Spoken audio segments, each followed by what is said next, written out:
In this 5-part video series, I'm going to show you how I take a song from this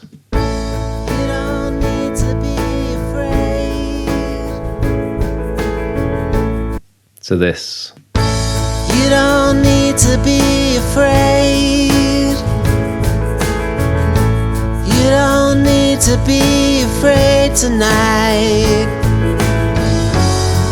So if you're after improving your mixes, stick around and I'm pretty certain you'll learn something. So here we are in Logic with a blank session. Now we're going to import the files. So the song we're going to be mixing is called Another World. I've got the multi-tracks on my desktop, so I'm just going to drag them in. Create new tracks. And there we go. 27 tracks. So it's not a massive mix, but there's a decent amount of information here to get on with.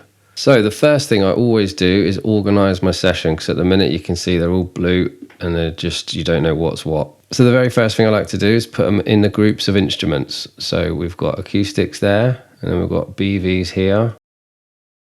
If you want to select two at once, you just hold down Shift, and we'll find the rest of the vocal. Put the backing vocals. I like to have the lead vocals and then the backing vocals underneath. And I always like to have the vocals at the top of the session.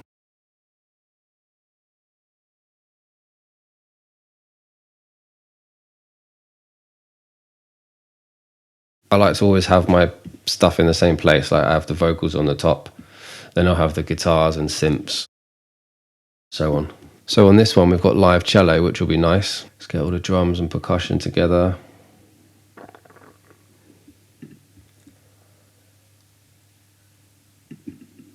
So that's guitar, so that can go under the vocals. Cymbal swell and floor can go down with the drums. Guitar, guitar.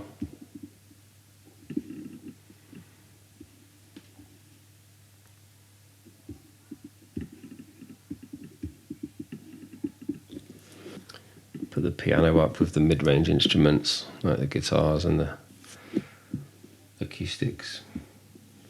Right, we're cool on that, I think. We've got vocals, acoustics, pianos and guitars, and then bass, cellos, drums. Nice and simple.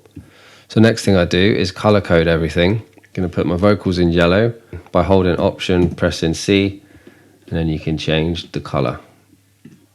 Acoustics, so usually like red.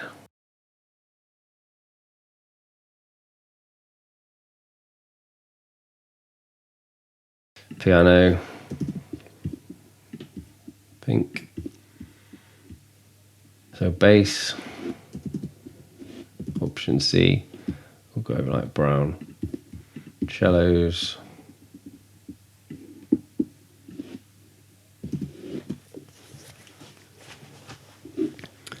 what are we saying? Blue? Why not? And then the drums, nice. So now we've got every group of instrument together and they're all coloured nicely. What's happened here is that they've put _2 on everything. So I want to get rid of that. Go through and just tidy that all up. This is quite a tedious job, but it's nice to have it nice and neat.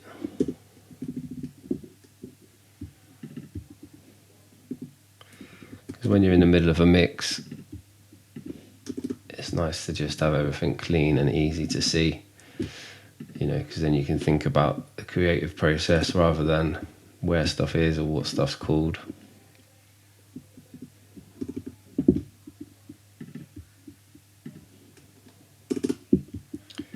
So it's definitely worth going through these boring beginning steps.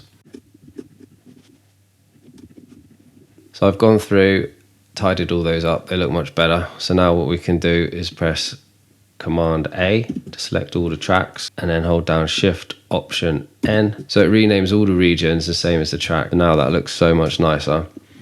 And another little thing I like to do when I'm prepping the session is add icons to the tracks.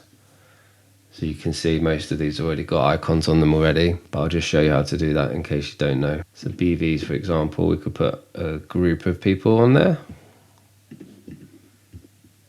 Nice. The piano's already got a piano logo. So if you want a Mac, you just right click, brings it up. So acoustic, we can put an acoustic there. Go to guitar, acoustic, choose that one. Choose a different one. And so on. So what's this last chorus guitar? That's an electric one. So go to guitar, electric guitar. Okay, overhead. So hopefully there'll be a symbol or something. Overhead. Let's just put a full drum kit on that one. Same on the overhead left.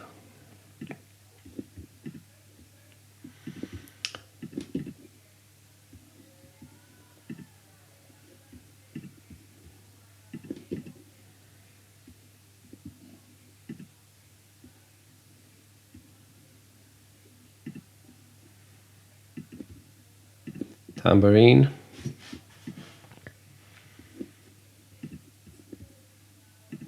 Floor tom, then we're done. There we go. Beautifully looking, nice and neat, arranged session to start mixing. That's stage one, setup and organisation done. I'll see you in step 2.